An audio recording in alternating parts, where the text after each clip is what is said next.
اور میں نے یہ بات ارباب اختیار تک پہنچائی، خصوصاً سعد رفیق صاحب ہمارے وزیر ہوابازی ہیں، خواجہ سعد رفیق تک یہ بات گئی ہے۔ آج جب میں آ رہا تھا اور پی آئی اے میں آ رہا تھا، الحمدللہ آپ کو خوشخبری دوں، قادیانیوں کی پروڈکٹ کو ختم کر کے مسلمان کی پروڈکٹ جاری ہو گئی۔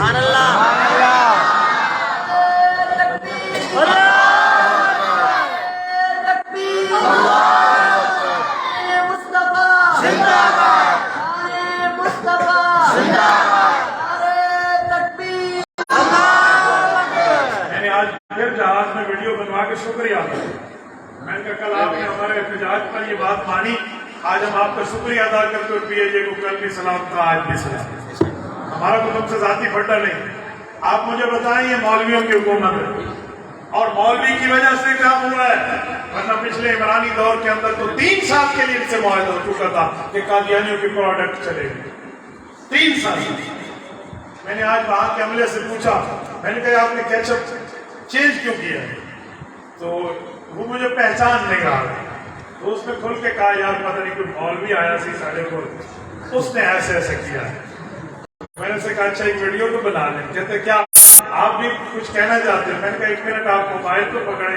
اس عملے کے بندے نے موبائل پکڑا اور میری گفتگو کرائی نہ نکالا۔ یقین مانیے جب میں شکریہ ادا کر رہا تھا اس کی آنکھوں سے خوشی سے آنسو جاری تھے۔ مجھے کہا کہ صلی اللہ اکبر، میری آپ سے ملاقات ہوگی، مجھے نہیں پتا تھا وہ آپ ہیں۔ یہ آج کی بات آپ کو سکوں، یعنی قادیانیت کی منجی ٹھوکنے کے اوپر علماء اس سے بڑھ کے آپ کو اور کیا کام بتائیں، لیکن ہمارے بندوں کو ہمارا کام نظر نہیں آتا۔ یہاں الٹی گنگا بہتی ہے، یہاں لیلا نظر آتا ہے، مجنون نظر آتی ہے، یہاں الٹا معاملہ ہے۔ ایسا نہیں ہوتا بھائیو، علماء کو اپنے ہر میدان میں کام ہے۔ اچھا سونے میں خلاصہ دے کر بات ٹھکانے لگانے لگا ہوں۔ یہ لوگ کہتے ہیں نا عالم بنے گا تو اس کے پاس پیسہ کم ہوگا، دنیا دار بنے گا تو بڑا پیسہ ہوگا۔ سنو، عالم کے پاس اگرچہ پیسہ کم ہوگا لیکن اس کم پیسے میں بھی برکت ہوگی۔ آپ نہیں سمجھے، میں سمجھایا جاتا۔ کسی 2-3 لاکھ روپے تنخواہ والوں سے پوچھو نا کہ سناؤ آپ کے بچے کتنے ہیں، کتنے بندوں کو میں گھر میں کھلاتے پلاتے ہو، تو وہ کہتے ہیں جی بچے 2 ہی اچھے، بچے 2 ہی اچھے، 2 لاکھ تنخواہ ہے، گزارا نہیں ہوتا۔ مولوی سے پوچھے کتنی تنخواہ ہے، 10,000 تنخواہ ہے مہینے کی، اور پوچھے بچے کتنے ہیں، وہ داڑھی پہ ہاتھ پھیر کے کہتا ہے الحمدللہ 11 بچے ہوتے۔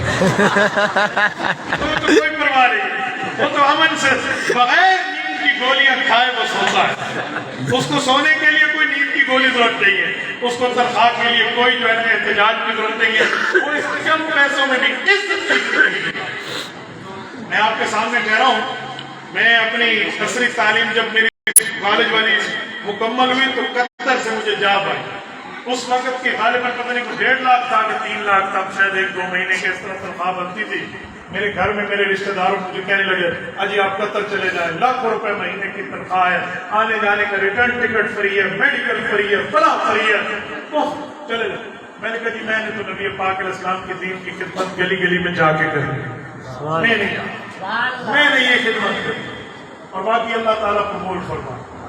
جب میں اس وقت نہیں گیا تو سارا خاندان کے لوگ مجھے کہتے تھے کہ اے رزق کو لت ماری ہے، کیا مطلب آئے ہوئے رزق کو اس نے پاؤں پر ٹھڈا مارا ہے، اس کے ساتھ دیکھنا بھوک میں مر جائے گا، ہاتھ میں لائے گا لوگوں کے ساتھ۔ آج وہی لوگ قطر سے آتے ہیں نا میرے محلے میں، تو ٹائم لے کر میرے پاس مفتی صاحب ایک سیلفی دے دیں، ہم قطر میں جا کے لوگوں کو کہیں گے ہم مفتی عبدالواحد کے پڑوسی ہیں۔ میں کہتا ہوں ان اللہ یرفع بہذا الکتاب اقواما، اللہ قرآن کے ذریعے عزتیں دیتا ہے۔ میں نے تو تمہارے ساتھ کبھی سیلفی نہیں کھینچی، آج ایک مولوی کے ساتھ تم سیلفی کھینچ کے اس بات کو مان رہے ہو کہ عزت اللہ کے دین۔ میرے دوستوں میں آپ سے بھی یہی التماس کرتا ہوں، عزت خدا کے دین میں ہے، عزت قرآن میں ہے، عزت حدیث پاک نبی کی بات ماننے میں ہے۔ فَإِنَّ الْعِزَّةَ لِلَّهِ جَمِيعًا، عزت اللہ کے ہاں ہے۔ فَلِلَّهِ الْعِزَّةُ وَلِرَسُولِهِ وَلِلْمُؤْمِنِينَ وَلَكِنَّ الْمُنَافِقِينَ لَا يَعْلَمُونَ، بھائی ایمان کو کوئی نہیں پتا، عزت اللہ کے لیے، اللہ کے رسول کے لیے، ایمان۔ تو اسی لیے خود بھی عزت کی زندگی جیے، اپنی اولاد کو بھی عزت کی زندگی جیوائیے، اور اس مدرسے میں آپ خود بھی آئے، اپنی اولاد کو ملائے، بچوں بچوں اور بچیوں کو بھی تعلیم دلوائیں، انشاءاللہ دنیا بھی بہتر ہوگی، آخرت بھی بہتر ہوگی۔ اقول قولی ھذا واستغفر اللہ وآخر دعوانا الحمد للہ رب العالمین۔ بند کرنا ہے۔